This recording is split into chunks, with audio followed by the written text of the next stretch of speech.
Untuk membahas kasus ini lebih dalam, sudah bergabung bersama kami Kasat Reskrim Polres Bogor, AKP Yohanes Redoi Sigiro. Selamat sore Pak Yohanes. Selamat sore. Baik Pak Yohanes, disebutkan oleh tersangka sudah menjalani praktiknya selama 5 tahun. Apakah memang praktik pengobatan alternatif oleh tersangka ini selalu melibatkan proses memandikan di danau seperti yang terjadi beberapa saat yang lalu yang menewaskan 3 pemuda?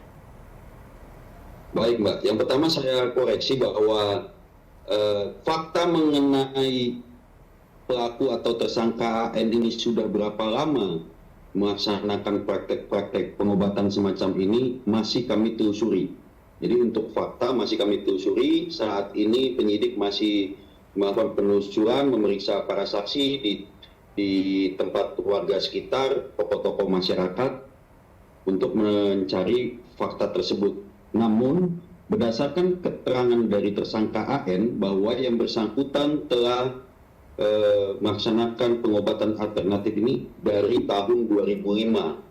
Berarti kalau kita hitung pengakuan yang bersangkutan 13 tahun. Tapi sekali lagi kami tidak memandang pengakuan, kami akan mencari fakta tersebut dari keterangan saksi maupun warga-warga di wilayah Cigudeg karena pelaku AN ini berasal dari wilayah Cigudeg. Kemudian untuk ritual yang dilakukan di tepi danau, berdasarkan keterangan tersangka, ritual di tepi danau dengan menyiramkan dan mencelupkan ke air danau itu hanya dilakukan terhadap pasien yang mengidap penyakit keterbelakangan mental atau ODGJ.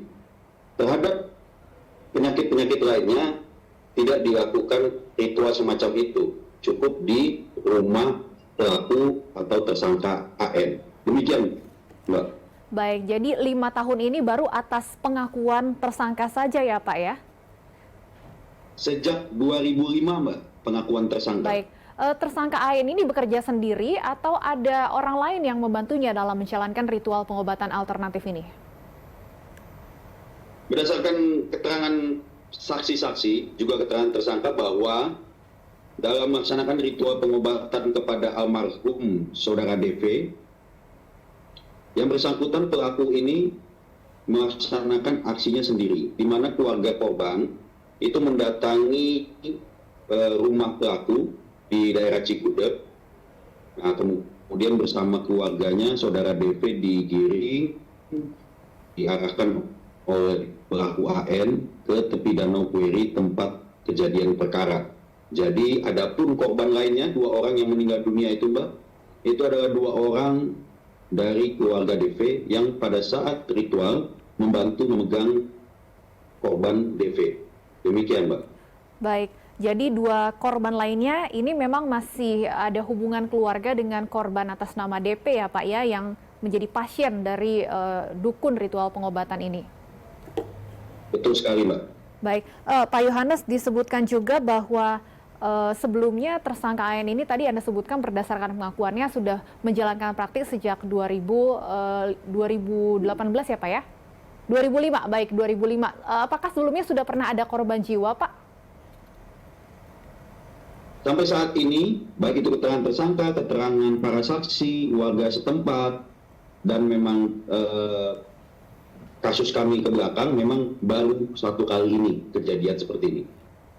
Dari mana keluarga korban pertama kali mengetahui praktik pengobatan alternatif oleh tersangka AN ini, Pak Yohanes?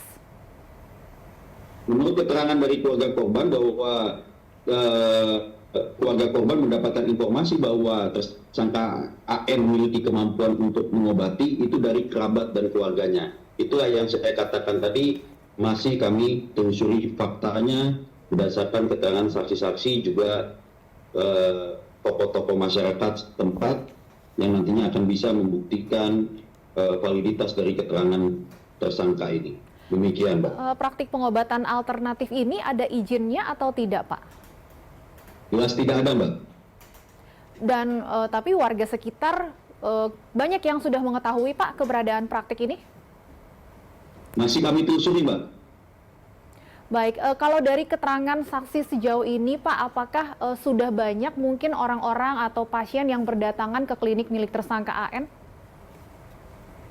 Hal-hal tersebut sekali lagi saya tegaskan dari penyidik masih menelusuri.